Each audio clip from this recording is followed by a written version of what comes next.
টাকা চাই, বাঁচতে গেলে টাকা চাই। টাকা মাটি, মাটি টাকা, ওসব কথা ভুলে যাই। গানটা শুনেছেন নিশ্চয়।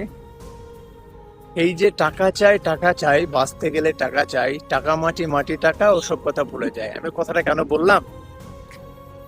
এখানে আমি একটা ছোট্ট করে ভিডিও ক্লিপ চালাচ্ছি, ওটা আপনারা দেখুন, देखा ना राजा साहब, শুনুন, यही তারপর होता আমি है। এক্সপ্লেন করছি जेब যে में আমি जरा सा ভিডিওটা छेद हो কেন जाए ना চালাচ্ছি। तो सिक्कों से पहले रिश्ते गिर जाते हैं। তো দেখলেন ভিডিওটা, শুনলেন।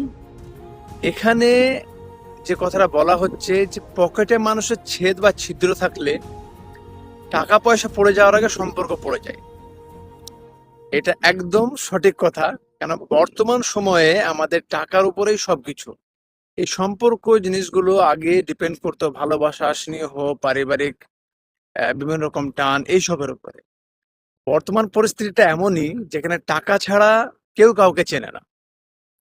হ্যাঁ, আর এই পকেটে ছিদ্র মানে এমন নয় যে আপনার পকেটে ছিদ্র আছে তাই টাকা পড়ে যাওয়ার আগে সম্পর্ক পড়ে যাবে, বিষয়টা এরকম না। মানে হচ্ছে আপনার আর্থিক অবস্থা যদি খারাপ হয়, আপনার হাতে যদি টাকা না থাকে, তো সম্পর্কগুলো তো টিকবেই না, বরঞ্চ আপনাকে কেউ মানুষই মনে করবে না। হ্যাঁ, আর একটা কথা, এই যে টাকা ছাড়াও যে সম্পর্ক টিকে না এই বিষয়টাও নয়। হ্যাঁ, কিন্তু বিষয় হচ্ছে যে এর পার্সেন্টেজটা এতটাই কম যে না ধরাই ভালো।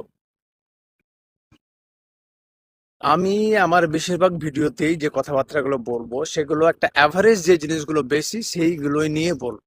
এগুলো ফর এক্সাম্পল যদি বলি, এখন বর্তমান যুগের মেয়েরা খারাপ, এই কথা যদি আমি বলি, তাই বলে কি বর্তমান যুগের কোনো মেয়ে ভালো নেই? অবশ্যই ভালো আছে, কিন্তু পার্সেন্টেজটা খুবই কম।